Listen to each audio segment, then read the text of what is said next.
La rentrée scolaire, c'était début septembre, avec plus d'élèves et moins de profs, des classes supprimées, d'autres surchargées et de jeunes enseignants sous pression. Comment l'école résout-elle toutes ces équations? Bonsoir, c'était l'une des grandes questions de ce mois de septembre. Comment allait se passer la rentrée scolaire? Certains l'annonçaient très délicate, voire agitée, mais en fait peu de remous et ce discours officiel rentrait réussi. Nous avions fait le choix d'être en coulisses et vous allez le voir et l'entendre, le constat est plus nuancé. Que ce soit dans les maternelles, en primaire ou dans les collèges et lycées, la pression est bien là. Pression sur les directeurs d'établissement, sur les professeurs, particulièrement les débutants, et au bout du compte, pression sur les élèves les plus fragiles. Regardez ce reportage de Sophie Le Gall et Valérie Simonet, tourné à Marseille, en Normandie et en région parisienne. Sophie Le Gall nous rejoindra sur notre plateau. En région parisienne, des parents se battent contre une suppression de postes.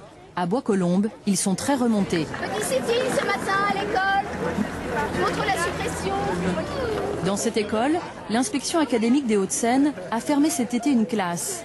Résultat, les CM1 et les CM2 sont passés à 30 élèves.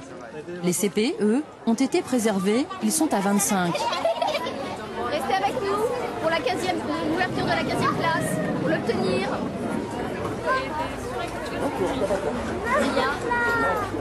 En termes d'effectifs, ça fait des classes de 30, voire plus, éventuellement s'il y a des inscriptions qui s'ajoutent.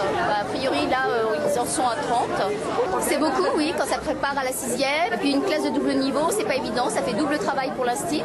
Et ça fait aussi pour les enfants, c'est perturbant, quoi. L'instit s'occupe d'une moitié des élèves, d'une autre moitié après dans l'autre. C'est une organisation particulière. Oui, non, nous, on n'est pas d'accord. C'est le premier combat collectif de ses parents, très en colère contre ces suppressions de postes. De mon point de vue, l'éducation, c'est pas de la marchandise.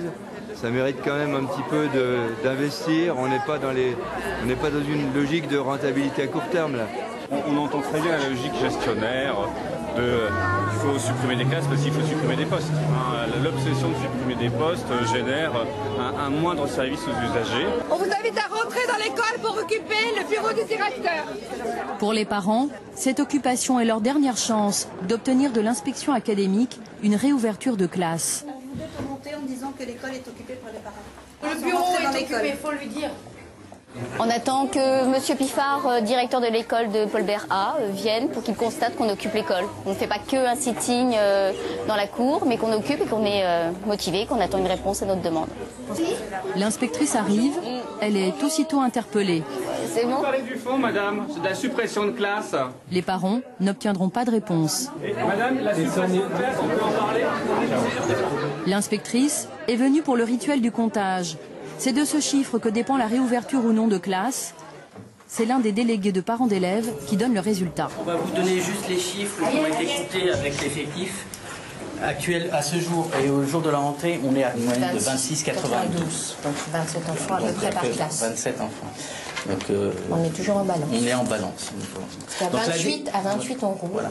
À 27, on se pose la question. Ouais, a priori.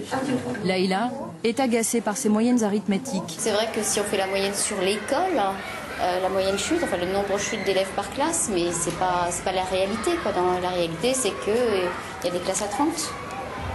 Malgré l'incertitude, les parents restent mobilisés. 19h, ils s'organisent par roulement pour passer la nuit dans l'école. Donc je t'ai dit minuit, 6h. Le directeur de l'école, tout comme 3 enseignantes, ont eux aussi l'intention d'y dormir. Pour Jean-Louis Piffard, il en va de l'avenir des enfants. Quand même, on travaille mieux à 25 qu'à 30 dans une classe, quoi. Ça pénalise les élèves moyens ou faibles, voire très faibles. Je pense que voilà, les élèves qui se débrouillent bien arriveront toujours à s'en sortir. Voilà. Il s'installe dans cette classe pour la nuit. Leïla amène matelas et sacs de couchage. Pour cette mère de famille, cette occupation, c'est aussi l'occasion de se battre pour l'école publique, qui est, selon elle, en train de se dégrader. Vous pensez quoi de ces 16 000 suppressions de postes de cette année? Moi, je me demande si on ne veut pas un peu casser le service public et faire que tout le monde aille dans le privé, quoi. C'est un peu... Minuit, la dernière équipe de parents arrive.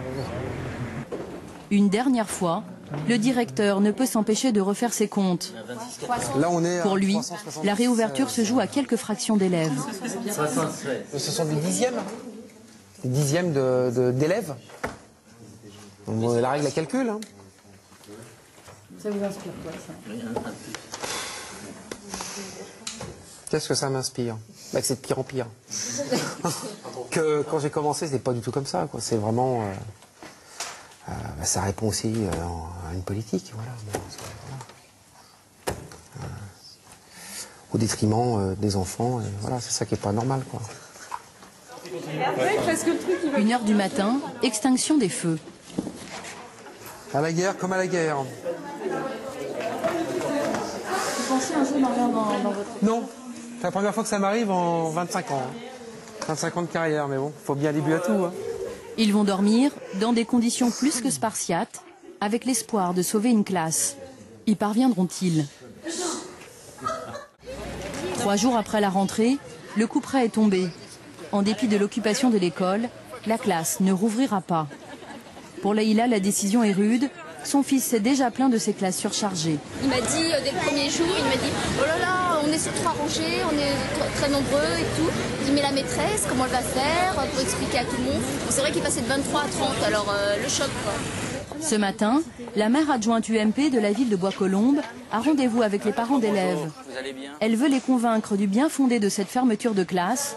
Les parents ont bien du mal à digérer la nouvelle.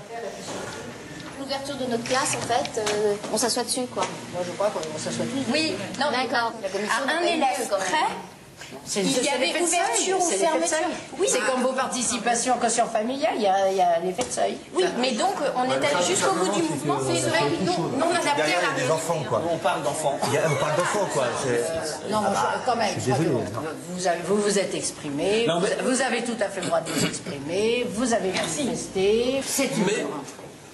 Globalement, je vous assure que c'est... L'élu, par ailleurs institutrice à la retraite, tente de dédramatiser la situation. Est-ce que vous trouvez que c'est une bonne chose, une classe à 30 élèves? Moi, je sais que j'ai fait des classes avec plus que ça, et qu'une classe de 30 élèves, si elle est bien menée, avec une classe qui est motivée, oui, on peut la faire. Et on peut aller jusqu'à combien alors comme ça?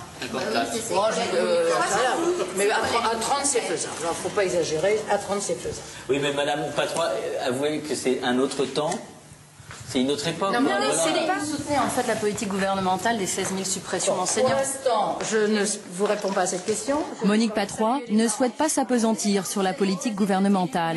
Effectivement, est-ce que c'est pour vous une bonne chose qu'on supprime 16 000 postes d'enseignants? Je ne vous réponds pas pour l'instant. Je salue les parents parce que... Depuis le comptage, 3 nouveaux élèves se sont inscrits dans l'école. Au final, il y a donc 2 élèves de plus que l'année dernière pour une classe de moins.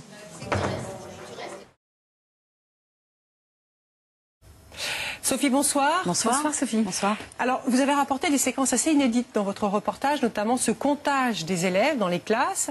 Est-ce que vous avez pu facilement tourner ou est-ce que vous aviez porte ouverte? Comment ça s'est passé? Alors, ce qu'il faut savoir, c'est qu'avant de tourner dans un établissement scolaire, il faut une autorisation de l'inspection académique ou du rectorat.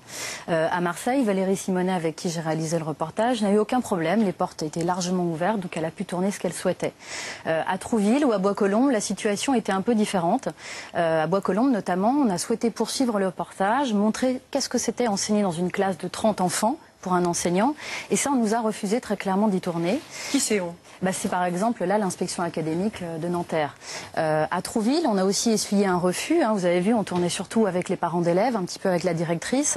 Là, on nous a dit aussi très clairement, l'inspection académique, qu'ils ne souhaitaient pas qu'on s'intéresse à cette école, puisque les parents avaient déjà largement médiatisé cette fermeture avec leurs vidéos et qu'ils ne souhaitaient pas que nous médiatisions encore plus cette histoire. Sophie, on voit de votre reportage où et comment sont faites les économies, essentiellement sur les suppressions de postes d'enseignants, 16 000 cette année en France. Est-ce que vous avez constaté d'autres choses pendant votre tournage que vous n'avez pas mis dans le reportage?